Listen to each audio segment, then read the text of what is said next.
So into the apartments, arguably, well, no, it's not arguably, it is my favorite section of Silent Hill 2.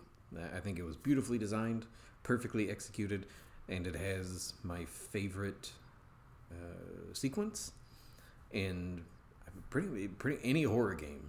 It's the first encounter with Pyramid Head, and I think picking up to some degree, I guess, from the first part, talking about trauma and James, and I still get turned around in these games. No matter how many times I play them, I still get turned around. Looking at James and dissociation and depression in response to a traumatic event, I think trauma as a somewhat of a theme in Silent Hill 2 is, I think it's there, you know. And in my line of work, I have worked with countless people, children and adults, who come in exhibiting symptoms of post-traumatic stress disorder or acute stress disorder.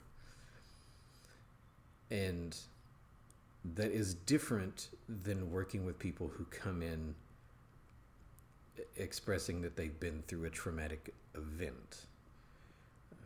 People can go through horrible life events and not have symptoms of what we would then diagnose as PTSD. I think in the apartments now being introduced to Angela, I think we could make the case here that Angela also suffers from PTSD. But why? Why would we say that? I mean, I think sort of implied in the game is the fact that Angela has been through something horrible that no human being should ever have to go through in her childhood with the abuse. And here we are, my favorite moment in any game is this first encounter with Pyramid Head. It's so subtle, and it's so perfect, and it's so unnerving and brilliant. I absolutely love it. I always remember my first experience with that, and it's effective every time. It's still impactful. I think this is James's character model as well, which gets repeated throughout the game, which I find interesting. But do we think then that Angela is thematically consistent, I guess? Does she contribute to this idea of trauma being something that is part of Silent Hill 2? I think yes. I think from the first meeting with her, we're aware that something is off. Now, something that I guess I interpret about Angela is this sort of regressive behavior, this sort of almost childlike behavior to some degree, which I've seen quite often in doing what I do with people that have gone through something significantly traumatic, is they will sometimes regress to more childlike behaviors, especially if there was a significant event that happened in childhood, and they continue to experience it into adulthood. So when James first meets Angela, not first meets, but first meets in the apartment here, where she's just sort of lying on the ground, listless, staring at the knife. The way that I tend to interpret that is this sort of contemplative spot of looking at the knife and certainly the mirror in front of her as things that have been done, things that she has done, and things that have yet to be done. Certainly on her mind is some ideations, thinking of harming herself, which we know the end of the game. And and this sequence, oh, this is so perfect. Just how unsettling it is. Now, this is the sequence that gets a lot of attention of people talking about it being a sexual assault, and I just disagree. I mean, there's no evidence for it. I mean, I guess visually I can understand how people could make that interpretation, but that's just not what's going on. Ito himself has come out to say that that's not the case. I believe Ito has said that this is Pyramid Head dealing with the figures to try and usher them out of James's psyche. So in a way, this is Pyramid Head being helpful, all in an attempt to sort of lead James to his coming to consciousness, to his revelation. And the movements here with Pyramid Head are so odd and eerie. I love it. They're so abstract. I love it. But to get back, I guess sort of get back to Angela. This idea of what's been done, what she has done in response, and what has yet to be done. And I mean, we know how Angela's story ends at the end of the hotel sequence, where she sort of she acquiesces, she chooses to walk back up into the flames, and this was sort of her decision in how she chose to handle what has happened. And the regressive behaviors that, again, up for debate, up for interpretation, whether or not you agree that those are there, but I think they're very telling. And I mean, certainly with the ideations, I think we could say that Angela is in a depressed state. The way that she carries herself throughout the game, maybe you could make the case that there is, dissociation on her part as well, maybe some depersonalization. She does seem somewhat detached. But I think we could make the case there that Angela would most likely, we'll say, meet criteria, we'll say, for a diagnosis of PTSD, and I would say depression as well. I mean, inherent inside of PTSD is elevated anxiety, being an anxiety-based disorder, but the depression, I think, would be sort of adjacent to it on the side as well. It's weird working with the populations that I've worked with, how often women will be previously diagnosed with a personality disorder, a borderline personality disorder, or sometimes a mood disorder of bipolar, one or the other type of bipolar disorder, in response to trauma. I mean, especially if there's co-occurring substance use. I see that quite often, without taking into consideration the impact of trauma or substance abuse on mood.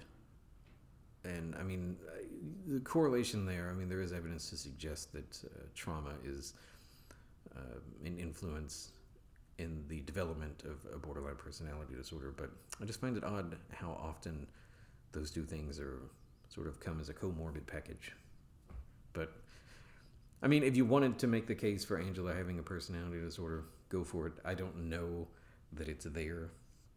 I would say making the case for Eddie, however, having some sort of personality disorder, okay, maybe. I mean, I don't know. I mean, I guess I think over the years I've read or heard people talk about Eddie maybe being a sociopath, and I mean, if you wanted to look at maybe the evidence there, I mean, the pizza sequence, how can you just sit there and eat pizza? How can you be so detached from what is going on and just focused on yourself? And then certainly at the end of the game, seeing Eddie in the state that he's in, where you have to fight him. I mean, what do you? I mean, do you? I mean, is there a case there? Is there enough evidence to suggest that maybe Eddie has some sort of sociopathy going on? You know, some sort of antisocial something going on. I don't know. Um, if you, I didn't go through it here, but the refrigerator here with the legs sticking out. Why is Eddie vomiting? You know, what is going on here? Um, I don't know. That would be an interesting one to think about. Maybe what is going on with Eddie? Has Eddie been through some sort of significant trauma, and what has been the impact there? I mean, there are some things that maybe are implied throughout the game about Eddie, but I think Eddie might be a bit more vague to some degree than Angela, unless I'm just completely missing something. But I find it I find it so fascinating to talk about this crap. To be honest, within the context of Silent Hill 2 and all the things that are sort of open to discuss there. And I'll say this, I mean, even though I work with this stuff, I don't consider myself by any means to be an authority. By any means, I'm talking just as somebody who absolutely loves this game, who has some experience as a therapist working with certain types of diagnoses. I mean, and certainly a lot of things are sort of, you know, dialed up, you know, to make this game more dramatic and more interesting. But it's not too terribly far off from some things that I've seen. And I think here I was just writing down this this sequence to remember. If you're, I'm playing here on a very easy difficulty, just to have a very casual, fun, relaxed run of Silent Hill 2. If you're doing that, you don't need the extra ammo in the safe here at all, especially if you're using bullet adjust. But I do it sometimes just because. I don't know why. But yeah, I find it incredibly, I don't know, I just find it interesting to talk about some of this stuff. And I mean, I don't think that there are any great, objective, concrete answers to any of this stuff. But as a catalyst, you know, as a springboard to talk about mental health, the Silent Hill 2 is, it's such a strong story, and there's enough there that is left vague to really open up a lot of discussions on the impact that events have on our development, on our reactivity, on our just overall psychological state, and the way that we become what we become, and then subsequently what we do about that, you know. And this sequence here, I think, is very brilliantly handled. Angela is just sort of laying here, you know. Is she completely dissociated? I mean, is she just in a state of maybe anhedonia? To me, she looks fixated, you know, this knife and this mirror in front of her, really reflecting on, again, not just what has been done to her, but what she has done and what she is considering doing. It's incredibly serious, and the way James interprets this, I think, is correct to some degree. And then as we sort of see Angela's story play out and what happens at the end of the game in the hotel, we see the severity of, you know, what's really going on. And especially, I think, after the labyrinth, the boss fight with Abstract Daddy, and some of the visual things that are happening in that room, depending on what you choose to believe, incredibly unsettling and disturbing, to say the least. Absolutely. And I've always had a lot of empathy, a lot of sympathy for Angela's, for the character of Angela in Silent Hill 2. Incredibly heartbreaking, I think, to experience. Absolutely. Um, Here, it's just the final run um, up to the Pyramid Head fight, and the apartments I think are pretty easy to run. Just you know, I don't know. I can see how people get lost if this is your first run. I mean, clearly, but over time, pretty quick. They can go a lot faster. I'm not getting turned around or trying to do other little various things. And right here, I have no idea what I'm shooting at. I don't know what was happening here. I wish they could all be perfect runs. Very rarely are they perfect runs. And here in a second, I check the map because after 20 something years, I will still sometimes go right instead of left to go to this first Pyramid Head fight. And I'm sure, I mean, this is not news to anybody. If this is your first time playing Silent Hill 2, then you know that you can just run out the time fighting Pyramid Head. It's sort of on a clock. And depending on the difficulty, it depends on how many shots you can pump into Pyramid Head to end it early.